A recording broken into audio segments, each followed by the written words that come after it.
Chapter 7 dissolution of partnership firm में today session is for short question. तो first of all let us discuss working notes means entries discuss करते हैं for different aspect. First is recorded asset. Recorded asset को पहले realisation में transfer करना है जिसके लिए एंट्री होगी रियलाइजेशन टू एसेट. फिर एसेट का डिस्पोजल करना है. If it is dispose for cash तो cash to realisation and if taken over by partner then capital to realisation. Recorded liability के केस में liability or provision first of all transfer to realization by passing this entry liability provision to realization, and if payment is made for liability then realization to cash, and if liability is accepted by partner then realization to partner's capital. On recorded asset के case में transfer entry will not be there, only disposal entry means cash to realization if sold for cash and partner's capital to realization if taken over by partner. In case of unrecorded liability, no entry, transfer entry, only payment of liability, realization to cash, and if partner has accepted the responsibility, then realization to partner's capital. Next point is accumulated profit and accumulated losses. Accumulated profit, there are 7 different balances: general reserve, capital reserve, contingency reserve, reserve fund, profit and loss account, credit balance, workers compensation fund, and investment fluctuation fund. All these 7 reserves transfer to capital. And accumulated losses means capital account debited to profit and loss, to advertisement suspense, to preliminary expenses and miscellaneous expense not written off. ये जो भी है accumulated profit and losses will be transferred to partners capital in profit sharing ratio. In profit sharing ratio it is transferred. Next point is dissolution expense. If firm's expense paid by firm, entry will be realization to cash. If fixed remuneration is given to partner for dissolution process, when partner took up the responsibility, realization to capital first entry. And if any amount is to be paid by firm on behalf of partner or to that partner who has accepted the responsibility, entry will be capital to cash. यानी dissolution expense में अगर firm का expense firm पे करे तो entry होगी realisation to cash, और अगर कोई पार्टनर को रिस्पॉन्सिबिलिटी दी गई है जिसके लिए फिक्स रेम्यूनरेशन पे करना है तो उसके लिए एंट्री होगी realisation to capital. But after that remuneration, if any amount is paid by firm on behalf of that partner, then entry will be capital to cash. Next part is for realization profit and loss. Realization profit is termed as surplus of assets, means surplus of assets over liabilities. तो जब भी question में दिया जाए surplus of assets, it is for realization profit and entry will be realization to partner's capital. And if surplus of liability is given, it is called realization loss, and the entry will be capital to realization, again in profit sharing ratio, either profit or loss, it is in profit sharing ratio. Now necessary steps to be taken on dissolution. First is disposal of asset. पहला step होता है asset disposal. From asset disposal, payment order. Payment order specific है. First payment is made to dissolution expenses and remuneration. Second stage पे third party liability जिसमें wife की loan आ जाती है. Wife's loan is treated as third party liability and paid with third party liability. After that, partner's loan. Fourth stage पे partner's capital, and if balance is available after these first 4 stages, then it is distributed in profit sharing ratio. तो यहाँ पे ये पहले short questions है. Question 5th का सब question number 1. Book value of goodwill is given as 56,000 and nothing is realized. Now book value is given means it's a recorded asset. Recorded asset में transfer entry करनी होती है इसलिए entry आएगी realisation to goodwill. Nothing is realise so disposal की entry नहीं आएगी. Second question, book value of land and building is 8 lakh and its realisation value is 9 lakh. Book value of investment is 2 lakh and its realisation value is 1,50,000. Now both this asset land and building and investment is a recorded asset. Recorded asset है इसलिए पहले transfer entry होगी तो realisation account debited to land and building and to investment. ये book value को transfer किया जाएगा 8 lakh for land and building and 2 lakh for investment. Total amount debited to realisation is 10 lakh. Next entry is for disposal of asset. तो entry is cash to realisation. Land and building का 9 लाख और investment का 1,50,000 realise हुआ है. So in total 10,50,000 is realised. तो entry will be cash account debited to realisation 10,50,000. Next case, total assets of 2 lakh is given, out of which 40% is of current asset, यानी 40% 80,000 current assets के और 1,20,000 is non current asset और fixed asset. In 80,000 cash is included of 10,000 means other current asset is of 70,000. अब यहाँ पे disposal करना है और डिस्पोजल के लिए कोई वैल्यू नहीं दी गई है, तो in absence of information book value is realized. In absence of information, always in case of assets book value is realized and in case of liability book value is paid. तो यहाँ पे पहले assets को transfer करेंगे, जिसके लिए realisation account debited to non current assets 1,20,000 and current asset of 70,000. लेकिन ये करंट एसेट में अदर करंट एसेट लेना है, टोटल करंट एसेट नहीं, क्योंकि उसमें कैश 10,000 दिया गया है. डिस्पोजल सिर्फ अदर करंट एसेट का होगा, मींस अदर देन कैश जो एसेट्स है उसी का डिस्पोजल होगा. इसलिए realisation to non current asset and other current asset 120 and 70, total amount 190. And absence of information book value is realised, so cash to realisation 1,90,000. In next case, goodwill is not disclosed, means unrecorded asset and 50,000 is realized. So unrecorded asset के case में transfer entry नहीं होती, सीधी disposal entry है. यहाँ पे partner ने take over नहीं किया, कैश में डिस्पोज हुआ है, इसलिए cash to realisation 50,000. Fifth question में book value of laptop is given as 35,000 and partner has taken over at 25,000. Book value of laptop is 35,000 and partner takes over for 25,000. Now book value is given, so it's recorded asset. First entry is transfer entry. Realization to asset means realization to laptop 35,000. Then taken over by partner, तो capital to realization, तो capital to realization में amount आएगा 25,000. Next, partner accepted to pay loan of Srimati 40,000, means wife's loan is accepted by that partner. So Srimati's loan to realization 40,000. First of all, liability is transferred to realization, and next is realization to capital 40,000. First of all, liability is transferred to realization, so Srimati's loan to realization 40,000, and then realization to partner's capital 40,000. Seventh question में unrecorded income tax liability. Unrecorded liability में no transfer entry, only disposal entry. Realization to cash. तो realization to cash amount is 30,000. Next case, surplus of assets is given of 1,20,000. Now surplus of asset is realization profit, and realization profit is distributed in profit sharing ratio by passing this entry realization to capital. Here partners are ABC and profit sharing ratio is 5:3:2. So entry will be realization account debited to A's capital, to B's capital and to C's capital, 60,000, 36,000 and 24,000. In next case, book value of machine is given of 2 lakh. तो book value is transfer first of all to realisation account, so realization to machine 2 lakh and nothing is specified for realization value, so it is assumed that book value is realized, so cash to realization 2 lakh. Next case, dissolution remuneration to partner means fixed remuneration is to be given to partner, so entry is realization to capital, realization to capital 20,000, remuneration amount is 20,000, and if any amount paid after this fixed remuneration, if any amount is paid by firm to the partner or on behalf of that partner to any third party, for that purpose entry will be partner's capital to cash. तो यहाँ पे हमें दिया गया कि 12,000 रुपए, firm has paid him 12,000. After this remuneration 20,000, firm has paid him 12,000 rupees. So पहली entry 20,000 के लिए realization to capital for fixed remuneration, and then for payment of cash, capital to cash 12,000.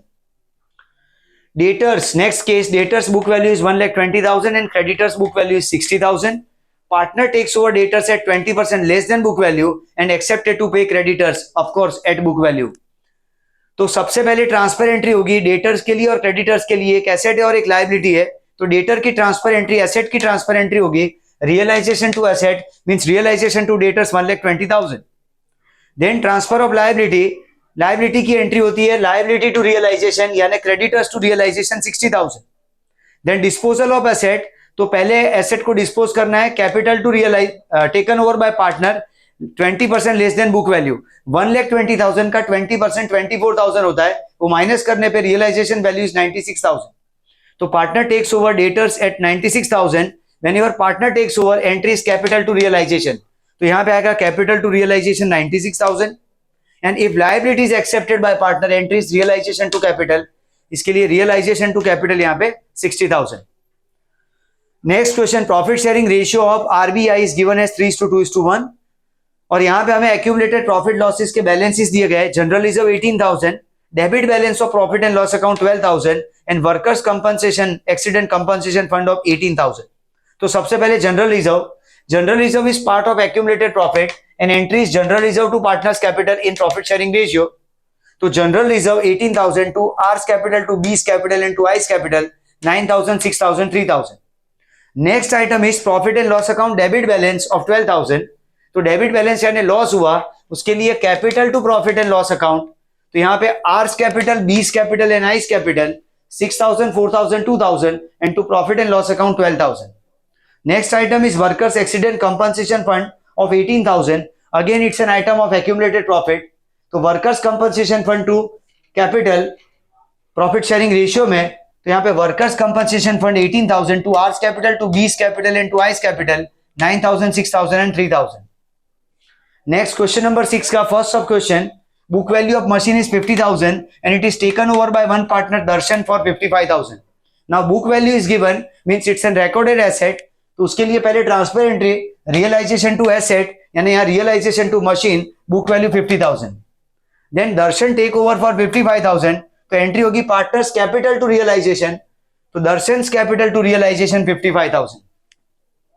Second question, Bimal accepted to pay bills payable of 15,000. तो पहले bills payable की transfer entry liability to realisation, यानी bills payable to realisation 15,000 and accepted to pay means book value is accepted to be paid, इसलिए realisation to Bimal's capital means realisation to partners capital 15,000. Now past bad debts written off of 11,000 and out of which 6,000 is recovered back. Past bad debts of 11,000 and 6,000 is recovered back. So it's an unrecorded asset type income. Casual income is received at the time of dissolution. So cash account debited to realization 6,000. Cash to realization 6,000. Next is book value of sundry asset is 2,70,000 and assets realized for 2,27,000. तो पहले तो transfer करेंगे उसकी book value 270 by passing this entry realization to asset. तो यहाँ पे होगा realization to sundry asset 2,70,000 and then disposed for 2,27,000. So next entry is cash to realization. So here entry will be cash to realization 2,27,000. Next is creditors of 60,000 paid at 20% discount, means book value is 60,000. So first of all creditors are to be transferred to realization. Creditors to realization 60,000 and less 25%. Means 45,000 is paid. 60,000 25% is 15,000. वो minus करके 45,000 must have been paid to creditors for the settlement and for payment of liability entry is realisation to cash. So here realisation to cash amount 45,000. Next is unrecorded tax liability. Now unrecorded liability के लिए direct payment की entry होती है realisation to cash. तो यहाँ पे realisation to cash for unrecorded tax liability 5,000. Next is dissolution expense of 5,000. In absence of information, firm must have paid that dissolution expense. So entry is realization to cash. So realization to cash 5,000. 8 transaction goodwill not shown. Not shown means unrecorded asset and 20,000 is realized. So unrecorded asset के case में direct realization cash to realization and amount is 20,000. Question number 4 का सब question number 7 जिसमें total assets है 2 लाख रुपए की, इसमें 40% current assets है यानी 80,000 एंड 1,20,000 की non current assets. Out of 80,000 10,000 is for cash and 70,000 is other current asset. So first of all assets are transfer to realisation by passing this entry realisation to asset, यानी realisation to non current asset to current other current asset. 1,90,000 is debited to realisation to non current asset 120 and other current asset 70,000. The same transaction was there in third सब question. ये same transaction था यहाँ पे transfer entry तक, but in this case disposal value for assets was not given.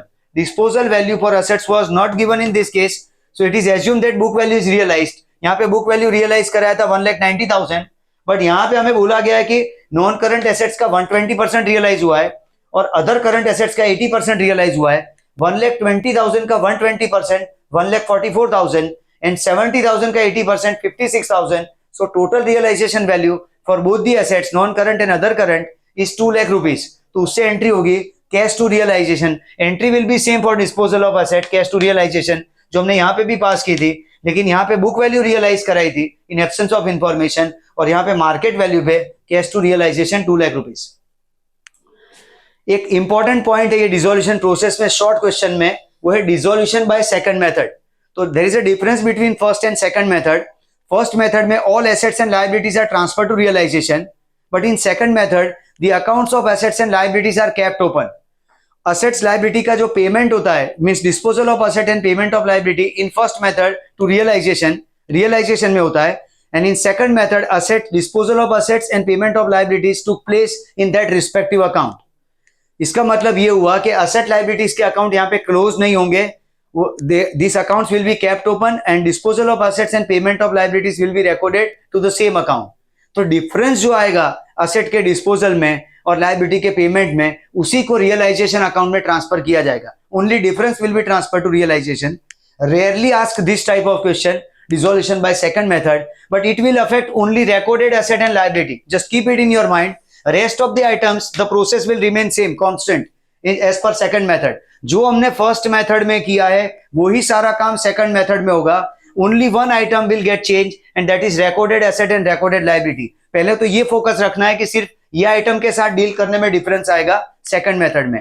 तो इसके जो questions है उसको हम सेकंड मेथड से सॉल्व करते हैं. First of all important points about second method. First point, that asset and liabilities accounts are kept open. Disposal of assets and payment of for liability will be recorded in their respective accounts, and only difference means profit or loss will be transferred to realization account. Then what will be the entries for recorded asset and recorded liability? अगर recorded asset है तो पहले उसको हम dispose करेंगे, यानी entry होगी cash to asset. If disposed for cash and if taken over by partner, entry will be capital to asset. In case of liability to cash means amount paid for liability, so liability to cash, and if liability is accepted by partner, entry will be liability to capital. इसके बाद अगर asset में profit हुआ तो entry होगी asset to realisation, और अगर loss हुआ तो रियलाइजेशन टू एसेट. क्योंकि यहाँ एसेट का अकाउंट क्लोज नहीं हुआ है, सिर्फ डिस्पोजल रिकॉर्ड हुआ है, इसलिए जो भी डिफरेंस है वो प्रॉफिट लॉस है. प्रॉफिट हुआ तो एसेट टू रियलाइजेशन, लॉस हुआ तो realisation to asset. Same way अगर लाइबिलिटी में यहाँ प्रॉफिट हुआ तो लाइबिलिटी टू रियलाइजेशन, और लॉस हुआ तो रियलाइजेशन टू लाइबिलिटी. अब ये जो केसेस हमने फर्स्ट मेथड से सॉल्व किए रिकॉर्डेड एसेट लाइबिलिटी के, उसमें से सर्टेन केसेस को सेकंड मेथड से एक बार चेक करते हैं. जैसे कि फर्स्ट केस में ये 9 lakh rupees is realise for land and building. 8 lakh के लैंड एंड बिल्डिंग का 9 लाख रियलाइज हुआ, तो first entry will be cash to land and building 9 lakh, और इसमें प्रॉफिट हुआ है. First entry cash to land and building 9 lakh, इसमें प्रॉफिट हुआ है, इसलिए प्रॉफिट की एंट्री आएगी असेट टू रियलाइजेशन यानी land and building to realisation 1 lakh. उसी केस में इन्वेस्टमेंट 2 लाख के रियलाइज हुए 1,50,000, तो पहले 1,50,000 से cash to investment 1,50,000 realisation value, और उसमें लॉस हुआ है 50,000 का, तो लॉस के लिए एंट्री है रियलाइजेशन टू असेट यानी realisation to investment. Fifth case में यहाँ पे फिफ्थ ट्रांजेक्शन में book value of laptop 35,000 and partner takes over for 25,000. तो पार्टनर टेक ओवर कर रहा है, इसलिए पहले डिस्पोजल ऑफ एसेट की entry partner to laptop means partner to asset यहाँ पे, इसलिए एंट्री आएगी कैपिटल टू लैपटॉप 25,000. 35,000 की एसेट 25,000 में ले गया है, इसलिए 10,000 रुपए का लॉस हुआ है यहाँ पे, इसलिए एंट्री होगी realisation to laptop 10,000. Six question में 6 के फर्स्ट क्वेश्चन में book value of machine of 50,000 and taken over by partner Darshan for 55,000 means asset is taken over at more value, यानी बुक वैल्यू से ज्यादा वैल्यू पे टेक ओवर किया है. Profit की सिचुएशन है यहाँ पे, तो सबसे पहले ये डिस्पोजल यानी पार्टनर्स कैपिटल में जा रहा है यहाँ पे, तो एंट्री होगी capital to asset, capital to machine यानी दर्शन टू मशीन एंट्री आएगी पहले, दर्शन टू मशीन 55,000, और ये प्रोसेस में 5,000 का प्रॉफिट हुआ है. प्रॉफिट के लिए एंट्री है असेट टू रियलाइजेशन यानी मशीन टू रियलाइजेशन 5,000. पहले disposal Darshan to realisation 55,000 and then machine to realisation 5,000. Fourth question में book value of sundry asset is 2,70,000 and it is realise 2,27,000. तो सबसे पहले रियलाइजेशन के लिए कैश टू सन्ड्री एसेट 2,27,000, और ये प्रोसेस में 43,000 का लॉस हुआ है, तो लॉस के लिए realization to asset realization to sundry asset 43,000. Next case में फिफ्थ में यहाँ पे क्रेडिटर्स है 60,000 and they are paid at 20% discount यानी 45,000 इज पेड. तो पहले पेमेंट के लिए एंट्री आएगी जो लायबिलिटी के लिए क्रेडिटर्स टू कैश और creditors to capital. In this case it is paid for cash, so creditors to cash 45,000, और इसमें जो प्रॉफिट हुआ है प्रॉफिट की सिचुएशन है because less amount is paid to creditors, तो उसके लिए creditors to liability to realisation यानी यहाँ पे क्रेडिटर्स टू रियलाइजेशन 15,000. तो ये जो सेकंड मेथड है उसमें एसेट लायबिलिटीज के अकाउंट ओपन रहते हैं और उसी में disposal of asset and payment of liabilities took place and any difference is to be transfer to realisation account.